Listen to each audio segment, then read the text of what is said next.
In today's video, I'm going to show you how to create an Amazon account without your phone number.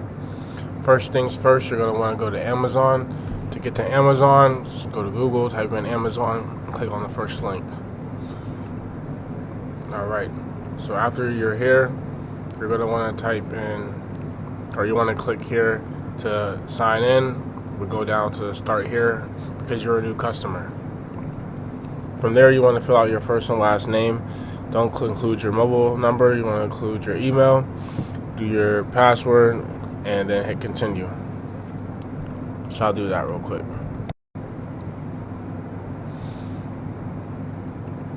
Alright, then you're going to want to confirm your one-time password.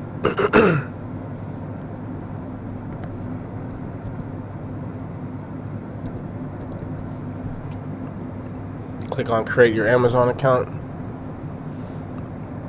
and that's it. Now you're in your Amazon account without your password included. So if you need anything else, comment below. Make sure you like, subscribe, and enjoy. Thank you for watching.